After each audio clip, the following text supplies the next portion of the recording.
दुनिया को पाकिस्तान के आतंकवाद के खिलाफ और कितने सबूत चाहिए? जैश ए मोहम्मद के बाद अब लश्कर-ए-तैयबा के एक आतंकवादी कमांडर ने कबूल किया कि भारत के ऑपरेशन सिंदूर में लश्कर का मुरीद के टेरर कैंप नष्ट हो गया था।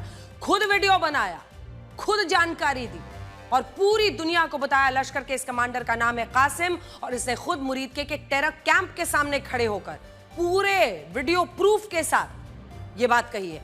और ये उसमें ये बता रहा है कि कई एकड़ में फैले इस मरकज़े तैयबा में आतंकियों को ट्रेनिंग दी जाती थी, लेकिन भारत के ऑपरेशन सिंदूर में ये टेरर कैंप नष्ट हो गया और अब इसे फिर से बनाया जा रहा है।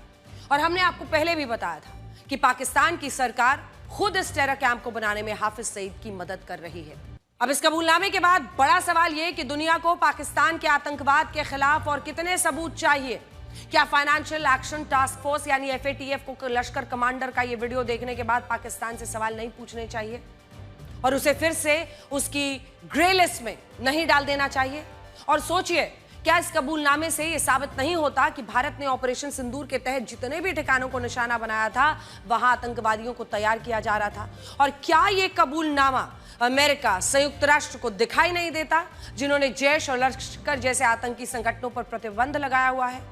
लेकिन इसके बावजूद इनके आका, इनके सरगना खुलेआम पाकिस्तान में ऐसे टेरर कैंप्स बना रहे हैं जैसे ये कोई टेरर कैंप नहीं बल्कि कोई आम बिल्डिंग हो। दुनिया के तमाम देश आतंकवाद को लेकर बड़ी बड़ी बातें करते हैं, आतंक विरोधी ढांचों के नाम पर लाखों करोड़ों रुपए खर्च किए जाते हैं, लेकिन कड़वा सच ये है कि ये सब कुछ दिखावा है और पाकिस्तान की सरकार और पाकिस्तान की सेना खुद इन आतंकियों का पालन पोषण करती रहती है, लेकिन इस पर दुनिया का मुंह नहीं खुलता। आतंकवाद पर दुनिया के इस विरोधाभास को आप हमारे अगले जो विश्लेषण है उससे भी समझ सकते हैं। जिस वक्त अमेरिका को पाकिस्तान के आतंकवाद के खिलाफ कड़े कदम उठाने चाहिए थे, तब अमेरिका को सिर्फ और सिर्फ ईरान का आतंकवाद दिख रहा है।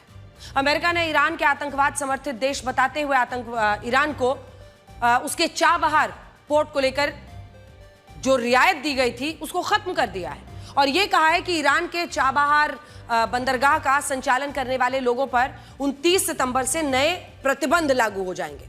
इस फैसले का असर भारत पर भी पड़ेगा क्योंकि भारत इस बंदरगाह पर एक नया टर्मिनल बना रहा है और हमने 3,500 करोड़ रुपए इस बंदरगाह पर खर्च करने का फैसला लिया है। आप इस नक्शे में देख सकते हैं कि ओमान की खाड़ी में यह चाबहार पोर्ट ईरान के दक्षिणी तट पर मौजूद है और ऐसा माना जाता है कि चीन ने जैसे पाकिस्तान में ग्वादर पोर्ट को विकसित किया और उसे लीज पर ले लिया, उसके बाद भारत ने रणनीतिक रूप से चाबहार पोर्ट को ईरान के साथ मिलाकर विकसित करना शुरू किया।